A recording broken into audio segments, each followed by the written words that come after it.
Welcome on in. It's another episode of NASCAR Coast to Coast on the Motor Racing Network. Kyle Rickey, Chris Wilner, and no, I am not in studio. Okay, Rick, it is life on the road for one Chris Wilner. Rain out with the High Limit Sprint Car Series here in Pennsylvania, so stuck in Allentown for an extra day, which means I get to learn what the Zoom thing is like with you since you do this every week. Yeah, we've both been on the road a lot lately. In fact, we were both at the Pocono Raceway over the course of the last couple of days, the NASCAR Cup Series weekend. I'm heading to Wisconsin here in a couple of days. Not sure where you're going this weekend. Are you going to be with I'm me in going to Wisconsin? Wisconsin, Kyle. You're going to see me. All right, great. So we'll be at Road America together for the NASCAR Xfinity race. So yeah, a lot happening as we crisscross the country. Great month for racing, both on the National Series and on the short track level, both on dirt and asphalt. It's a busy month, and I think between the both of us, we have a good chunk of it covered. We do. And it's been so much fun to be a part of so many different events. And of course, looking forward to reuniting with you this weekend. But Kyle, we have a good show for the folks tuning in. Of course, tons of racing. We kind of talk about the whole July into August. It's kind of your month or months of money. So we've got, tons of racing to recap. Of course, the big winner from the Hampton Heat is joining us on the show this week. That is Brenden Queen. Huge season. I mean, not only with the Hampton Heat win, which was his second of his career, but you look at winning at New River All-American Speedway in that huge race earlier this year, winning the Cars Tour race at North Wilkesboro, a star on the rise. And it's a name that a lot are familiar with, but maybe you really haven't spent a lot of time looking into, his background and kind of where he's come from. So a good conversation with Brenden coming up on the show. And of course, we look at the calendar, still tons of big races coming up. So let's get right to it. Kyle, first of all, how was your weekend? Of course, it was busy. You had SRX Part 2 on Thursday, and then you turned right around and had a busy weekend with your local division. So did you rest and recover from that before going to Pocono?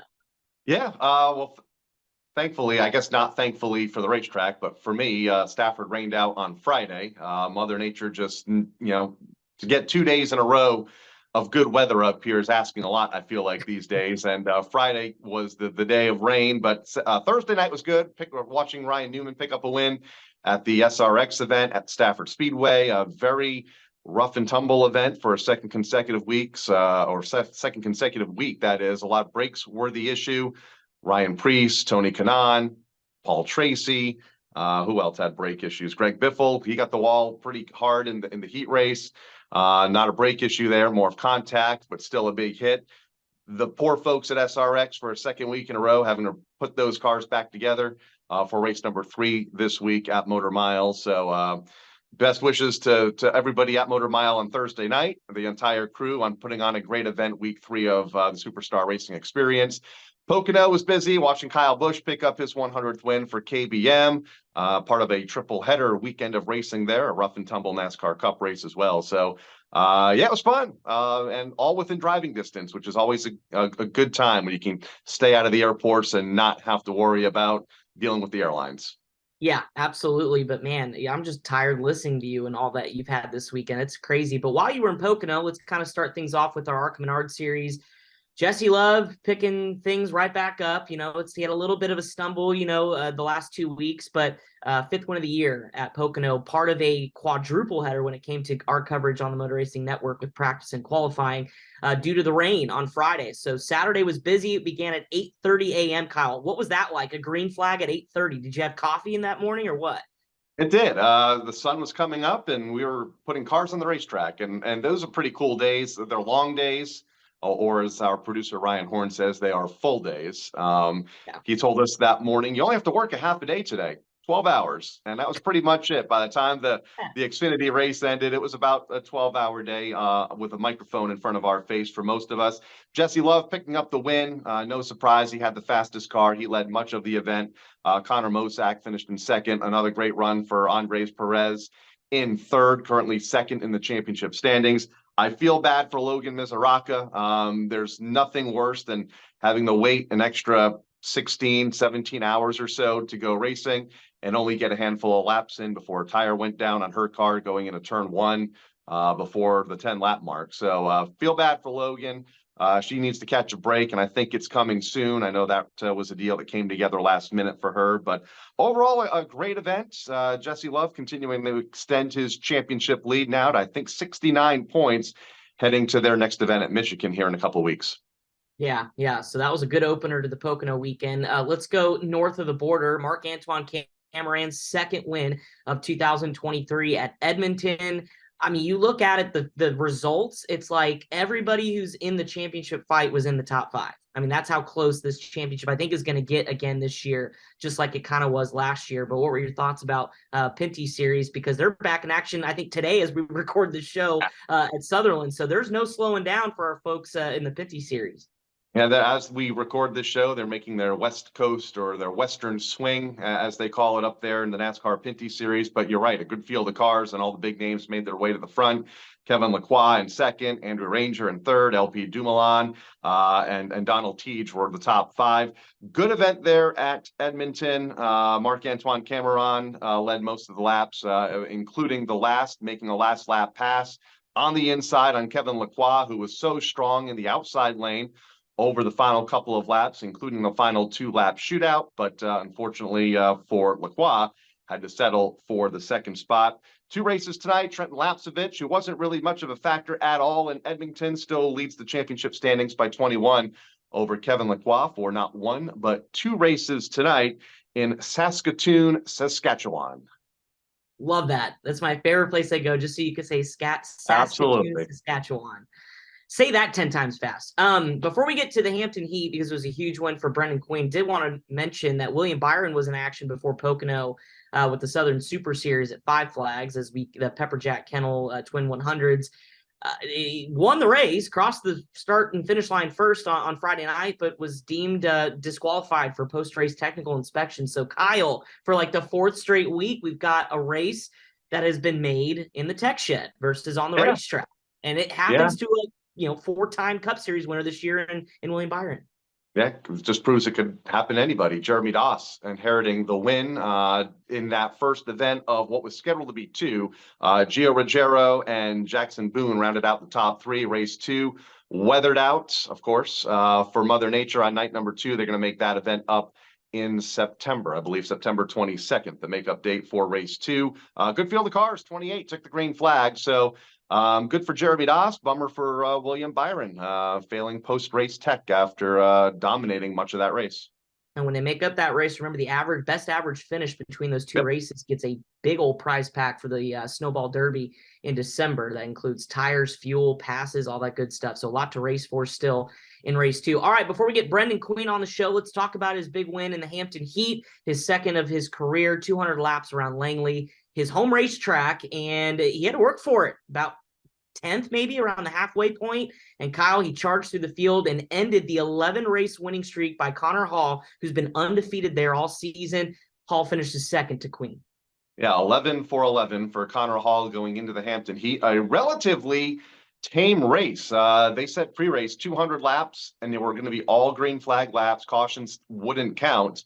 It was a 9:30 start Eastern time, and I went, my God, this race could go till midnight with the huge field of cars that they had and the breaks that they had scheduled, but it didn't. I mean, they were at halfway within 25 minutes or so, took their break, and very minimal cautions at the end. Great racing at the front of the field, about 50 laps to go. Brenden took the lead from Bobby McCarty, had to hold off a late challenge by Connor Hall there in the closing lap. So overall, a clean race, good race up front. Brandon Pierce, Sam Yarborough rounded out the top 5. So a lot of the heavy hitters at the front of the field, and a great crowd, sold out crowd. I love the light show that they put on with their new Musco lights, at the start of the event as the cars were rolling off of the pace laps. Overall, it looked like a fantastic atmosphere and a good race to go along with it. Absolutely. And so we'll talk about the Virginia Triple Crown round number 2, big win for Brenden Queen coming up next as we hit the break and get him on the show. That's Brenden Butterbean Queen coming up next to talk about his big win here on NASCAR Coast to Coast, presented by Whelen Engineering. Whelen Engineering, a global leader in the emergency warning industry, designs and manufactures reliable and powerful warning lights, white illumination lighting, sirens, controllers, and warning systems for the automotive, aviation, and mass notification industries worldwide. Whelen products are designed, sourced, and manufactured in America and tested on site to meet the toughest industry standards. Whelen Engineering, manufactured in America for over 70 years. We never left, and we're here to stay.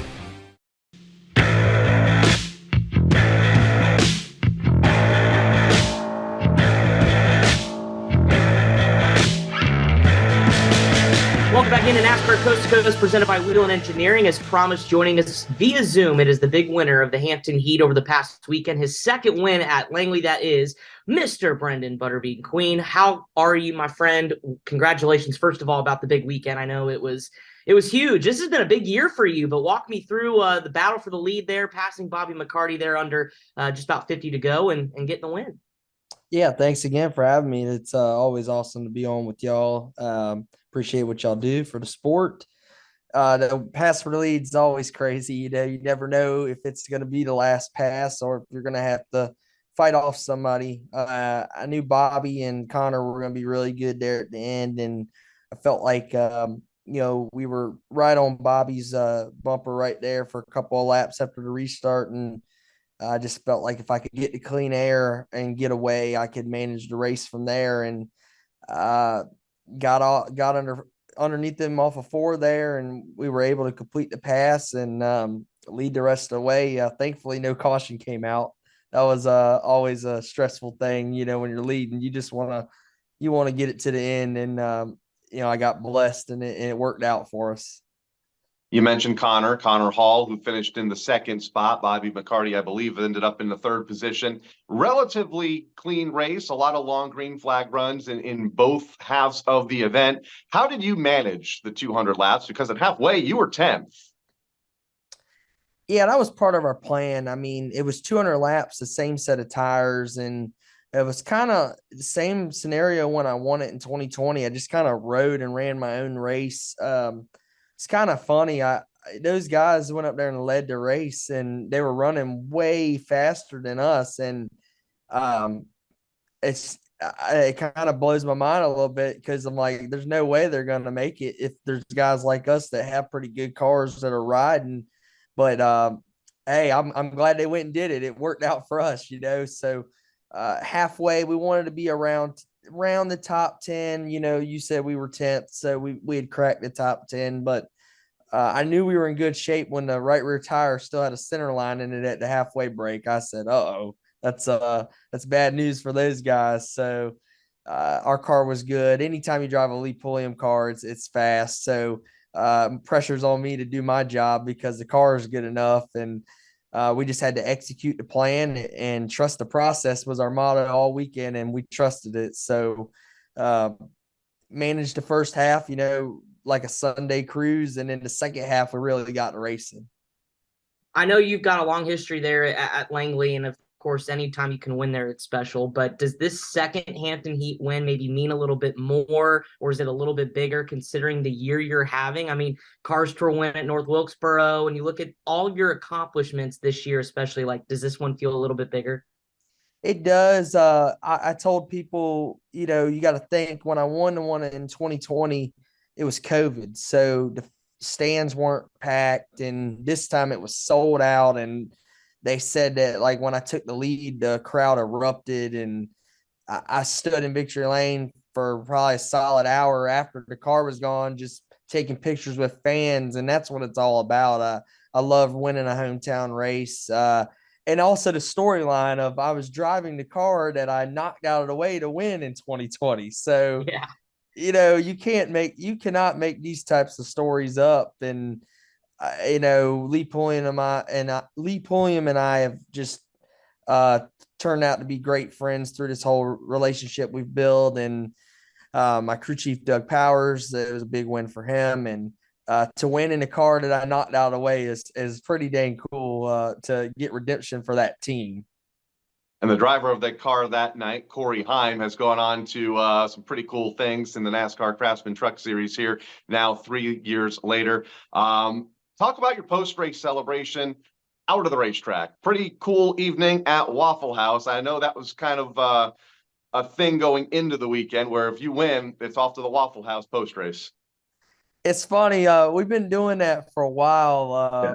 I don't know, probably 2016 or so. We started doing it with the dirt car, and now it's just turned into before I even say it, the fans have already said it. So we've had a lot of fun with it, and we have been going when we do win, and we ended up in the Waffle House till I think 4 a.m. So it was a late night.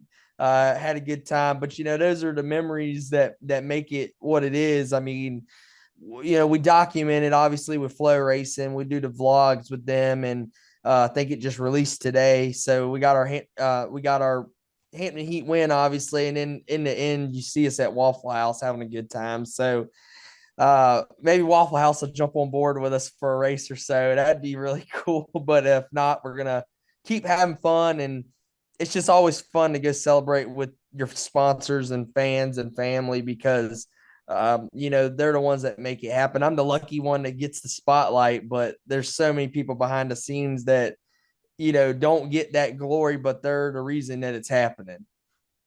For sure. And in addition to the Waffle House trips, I know people just love to see you win because you're very emotional, right? Like, I mean, no matter where it is, I feel like you celebrate like it's the last one you'll have. Where does that passion come from and that emotion, I guess, when you do take the checkered flags, no matter if it's a Cars Tour race or a Hampton Heat or no matter where it is?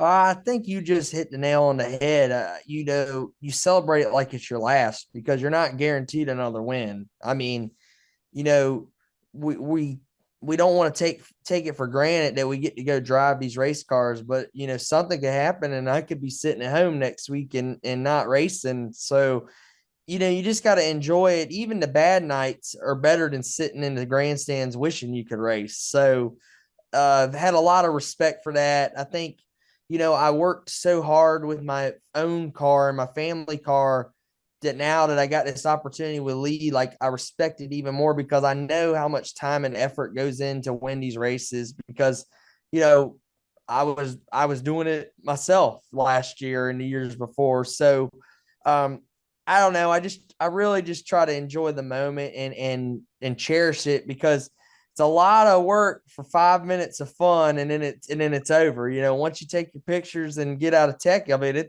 it's over. So you try to savor it, enjoy it, and we're already looking on to this weekend at Hickory, but at the same time, it's really cool to look back at the pictures and the videos and sit there and really sink in what we accomplished because I mean it's a big deal winning these races. Saturday night's race was leg 2 in the Virginia Triple Crown. Leg 3 coming up at the Martinsville Speedway in September. Leg 1 a couple of weeks ago at the South Boston Speedway. How big is this Triple Crown program now? I believe in its 10th season to Virginia late model racing. It's huge. It's something I've wanted to win for a while. This is probably the best shot I've had at it because I've always struggled at South Boston, but driving a Lee Pulliam car at South Boston changed that for me this year.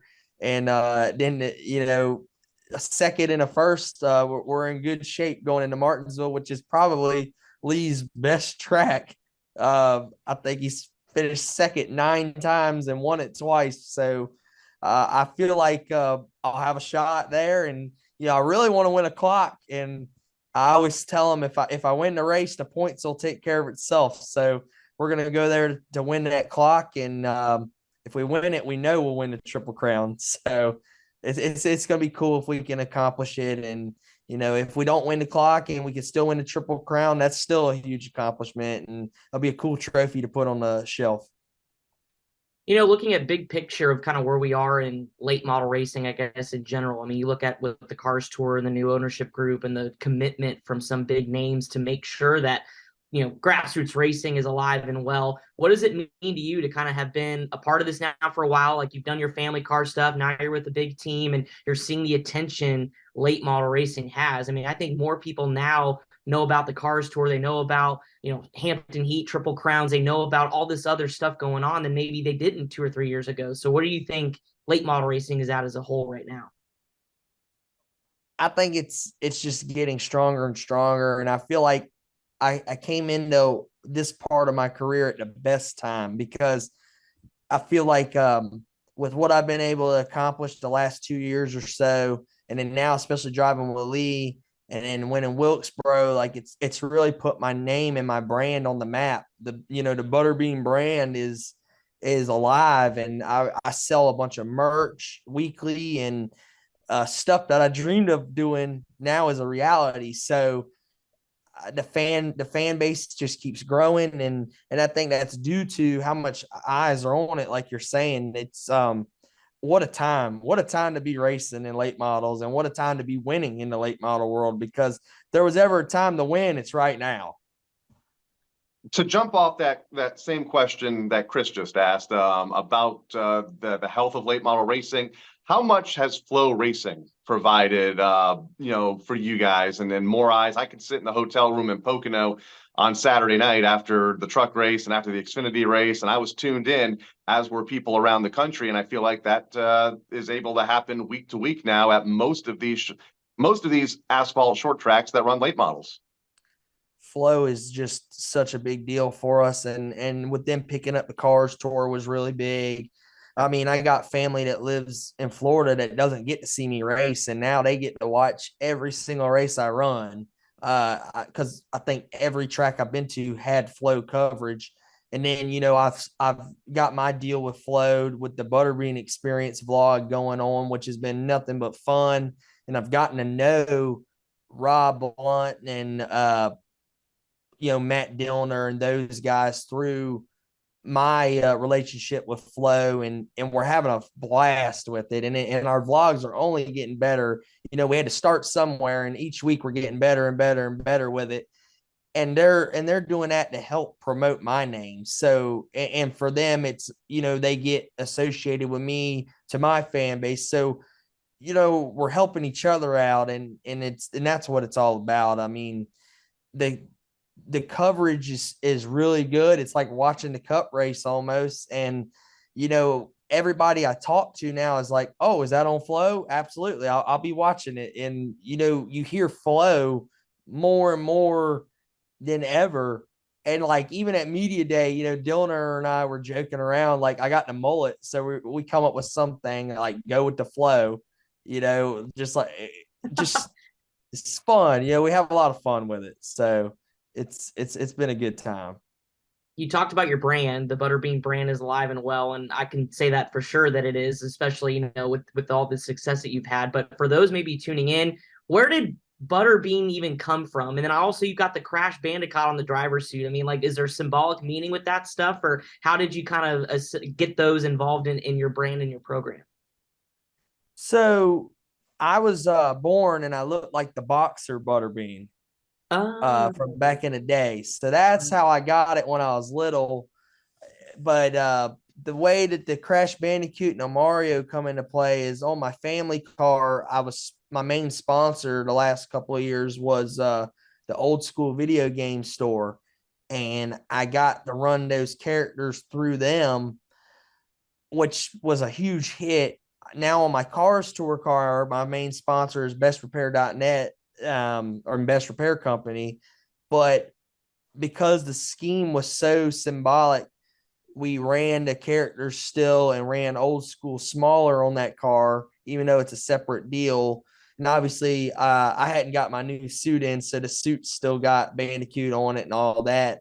But we've had a lot of fun with it. The kids love it, and that's what racing's all about, is the kids that, I was one of those kids in the stands. It's funny, at Dominion, there's a video of these kids chanting my name at the grands, or at the fence, while we were getting ready to give the command and all that. And I mean, they chanted Butterbean for like 10 minutes straight. And I'm like, that was me back in the day. So to see people looking up to me, it's cool. And I'm sure the scheme helps, attract it. But that's part of branding and marketing. You got to have something that attracts people. And I feel like the scheme, the colors, my nickname, it's all little pieces that add up to one big thing. Final question for you, and I guess final thing for you, your vlog. I love the Old School Video Game theme, and I assume that's where that came from. And did I hear there's a podcast potentially on the way here soon? There is. We're working on it. It's going to be called the Bean Pod, Okay. and we tried to record for like the last week, and we've been having a lot of issues. We've been having like the amp noise in the background, and once I get that squared away, there will be a podcast coming. I wanted to do something to give people another view of me, to where we could talk about stories, or we were going to talk about the ironic story of me knocking the car out of the way that I won the Hampton Heat with, and my side of it, and stuff like that. And then we're going to talk about more than just racing, but we're just going to have fun with it and see what happens. But I've been wanting to do it for about a year. Finally broke down and bought some equipment, and obviously I'm having some technical issues, but hopefully within the next couple of weeks I'll have something rolling. And we're not Dirty Mo, but we'll hopefully get better. So we'll see what happens. Hey, I can't wait. I'll tune in. I'll be your first one listening. That'll be awesome. I love it. We're gonna just build on it. We'll take suggestions, get better. I don't know. We're gonna have fun with it, and I think it'll be something cool. That my fans and people that don't know me might tune in. And hey, it's not gonna hurt. It's more platforms to share stuff with. Awesome stuff. Well, hey, before we let you go, I know you alluded to it. You've got Cars Tour, the throwback race at Hickory this weekend. I know that's, always a favorite, right? Whenever you see, do you have anything special planned for that in your program there? And I guess take us through kind of the next few weeks for you, after Hickory. Yeah, we're going to run a Woody Howard throwback scheme, which he ran in the Hooters Pro Cup for Jim Dean. Woody and I were actually teammates my last year of Legend Cars. He kind of mentored me a little bit. Obviously, he raced in the Hampton Heat this week. He's been a great friend to me, always had my back, and he's been pulling for me more than ever now with my opportunity. He was one of the first drivers to text me about winning this weekend. So he's actually going to come hang out with me this weekend. We're going to run the 55 Black Betty car, as they call it.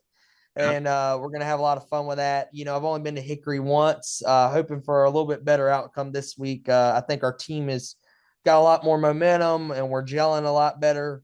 But anything can happen. It's going to be a tough field. And then obviously we race 3 Cars Tour races in August. And I think we're looking at possibly going to Tri-County next week to get a race in for me, since I've never been there, to get ready for the big race. And then I think we're looking at running that midweek Florence race at the end of the month. So it's looking like I might be booked up for the next 6 weeks or so. But hey, that's a good problem to have. And somewhere along there, I'm going to be getting back in the dirt car too. So it'll be nuts. But I wouldn't trade it for anything. That's what I want to do. It just sounds like a ton of fun, man. So you're living the dream, right? Living it every day. Like I said, my life changed overnight last year. I was working a job at the port as a longshoreman, working 12 hours a day, almost 7 days, pretty much 7 days a week for a while. This was it. I was going to get off work if I could, maybe win another championship at Langley if I could get off work, and that all worked out. And I won the Cars Tour race, and some things started happening. And next thing you know, I'm signed with Lee Pulliam, and I'm racing couple days a week now, it seems like. So it's crazy how things happen, but that's how it happened. Well, it's been fun to follow. Congratulations again on this weekend, and really the successful season so far this year, and best of luck this weekend at Hickory, and of course down the road as we get closer to Martinsville. Hey, thank y'all again. Once again, appreciate y'all having me, and it was awesome. Thanks. Absolutely. Brenden Queen, one to watch coming up as we complete the Triple Crown in September. Coming up next on Coast to Coast, we'll look at the calendar. Lots more going on as we close the month of money here at the end of July. That's all next on Coast to Coast on the Motor Racing Network.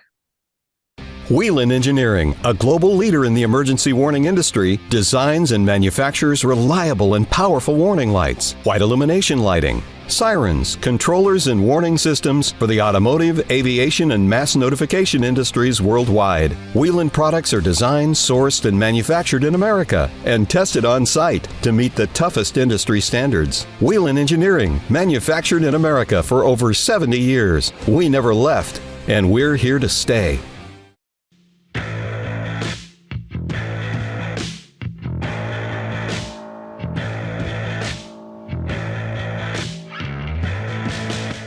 Welcome back to Coast here on MRN. Kyle, what a character, but also just a cool personality in Brenden Queen. I think people didn't know his name. If they did it, they surely do now. But what a really good race car driver, but he knows the business model, right? With the vlog and the podcast coming out, like it's kind of what you need to do now, right? As you propel in your career is to build a brand, and that's what he's done.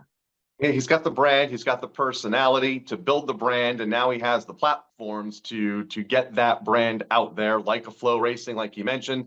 The vlog is fantastic, well done. It has that old school video game theme to it in between all of his different segments. I can't wait for the podcast. And yeah, he's definitely been able to put his name on the map the last several years. I mean, this isn't the first time that we've talked to Brenden on this show. He's been a regular for the most part several times a season over the course of the last, I don't know, 6 or 7 years. But that win on Saturday night with the attention that the Triple Crown is getting, with Flow Racing, with us here at MRN and some of the other big outlets that cover short track racing, more people definitely know his name and are aware of all of his different outlets, like his vlog here going into the second half of the season.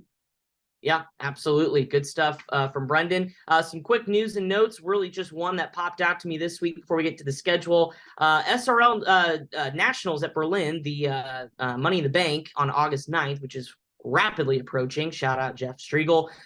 Big superstar lineup, Kyle. That entry list, the pre-entry list that came out, Bubba Pollard, Josh Berry, Carson Hocevar, Eric Jones, William Byron, Jesse Love in a late model at Berlin, and the winner, $30,000. So the month of money or months of money continues into the month of August. Kyle, what do you say? We got to get Jeff Striegel on here because I don't know if he's busier preparing for Cup Series broadcasts on MRN, or if he's not doing that, he's on the phone and coordinating everything at Berlin. He's got to be one of the busiest guys this time of year. I don't know. I saw him playing mini golf on social media last night with his wife. So it's like, all right, well, you have some of the biggest events, at your racetrack coming up all year. But I'm sure he's just relaxing, waiting for the eye of the storm to hit here. Probably about a week from now, as he gets ready for SRX Race 4 on their schedule, the first time that Berlin's able to host that event. And of course, he has the Supers coming up, as you mentioned, just came off a big Super Modified show, held at the racetrack about a week and a half ago. So a lot going on for Jeff. Also, one more quick news and note before we roll into the schedule. Want to congratulate Cole Raz winning the Summer Showdown at Evergreen Speedway. You mentioned post-race tech affecting William Byron. It also affected Preston Peltier, who dominated much of that event. Failed post-race tech, that is, and Cole Raz was able to pick up the win at the 5/8 mile Evergreen Speedway in Washington this past weekend, one of their marquee events to go along with the Winter Showdown during the winter months. Yeah, absolutely. And I think I'm going to have to start getting a tally and start marking races that have been affected by the tech shed. And I think we're going to set a record this year. I don't know. Let's move on to the calendar, though, real quick, Kyle, before we let you go. We mentioned earlier in the show tonight, Pinty Series, as we record this, so it'll already be over when we post this show, but the twin 125s for the Pinty Series. Of course, you talk about Trayton Lapsevich being the points leader. Can he hold on? We'll talk about it next week. ARCA West, finally back in action, back in California. Shasta Speedway, 11:30 p.m. Eastern on Flow. So extra caffeine needed on Saturday night. Yep. Sean Hingarani, 14 points behind Landon Lewis as they battle for the championship. I have not seen a race at Shasta, so I have no idea what to expect. But what I've heard is the chrome horn could be used and several times on Saturday night. Yeah, it's tight. The ARCA West Series has gone there a couple of times the last few years. Love Shasta Speedway. But yeah, it's tight. Contact to get to the front will be needed. Lap traffic will be a factor probably within 8 or 10 laps of the start of the race just because of the size of the facility. But always a good show as we get back short track racing for the ARCA Menards West Series this Saturday night as they work toward now well into the second half of their season. Yep, absolutely. And then we continue on this weekend with the Ground Pounders back in action, the NASCAR Whelen Modified Tour, Claremont Motorsports Park on Saturday. Again, that race also on Flow Racing. Kyle, it's kind of the championship within the championship too, right? Because we talk about Ron Silk and how he has the championship points lead in total for 2023, but it's the second edition of the Wheeling Granite State Short Track Cup, which comprises of a few races, of course, during this middle part of the season. Doug Kobe leads that by just 4 points. So what do you think about the championship within the championship when we take the mod tour up to Claremont? Yeah, extra money on the line for those modified teams competing for that 3-race cup put on by Josh Veneta. I believe this is the third year he is promoted a race within a race at the New Hampshire Short Tracks, the NASCAR Wheel and Modified Tour. So that'll be fun. The championship is very hot right now, and they're in a busy stretch. They've just come off a race at New Hampshire. They have a race at the Thompson Speedway Motorsports Park coming up here in a couple of weeks. I believe they're racing 3 of the 4 weeks in August and into September. So it is a very busy time for the teams of the NASCAR Wheel and Modified Tour. Their biggest schedule in a number of years, and this is where it gets really busy. I think there's a mid-race. The race at Thompson is a midweek race, so a lot happening, and two different point battles to watch this weekend for those teams that continue to zip through their summer stretch. Yep, and we'll keep an eye on it too. Of course, that race again on Flow Racing on Saturday. Of course, Thursday when the show is airing tonight, the 44th Governor's Cup, Thunder Road in Barre, Vermont, and of course that's big not only because it's a big event, Kyle, but what that racetrack and what the folks in the Barre, Vermont area have had to deal with. Monday, July 20th, the massive flooding that ultimately led Stafford to host the second SRX race because that track was just underwater in Vermont, and they've done a great job cleaning it up. I know a lot of people are going to be up there for the Governor's Cup just to welcome back racing with its next big event before we talk Milk Bowl down the road.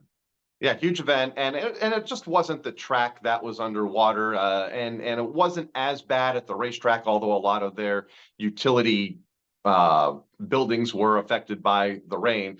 They're at the top of the mountain, though. At the bottom of the mountain is where they really got hit. I know there are a lot of their office buildings, that is on Main Street, which is down in town, and a lot of the hotels were affected. The restaurants were affected, so it was nearly impossible to hold a national event there less than a week ago. About a week and a half after that flooding, or less than that, about 6 days after the flooding up there. So they made the call to just stay at Thompson for SRX. I'm sure a lot of that community is ready to get back. I know Dave Moody has talked about it on his show almost every day, about having to pump his mother's house out, 7 inches of water in the basement.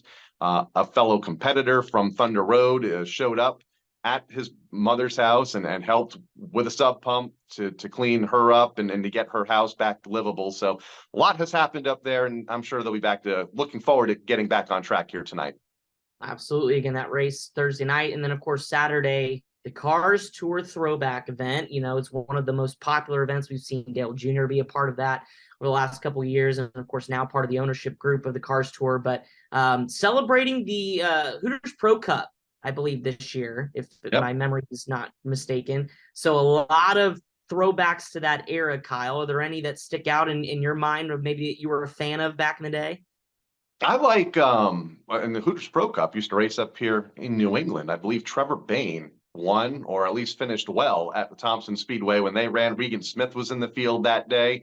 I have the old press kit, which is pretty cool to look back on. So probably that era. I loved when this race debuted, when it was streamed on a different platform than it's streamed on now.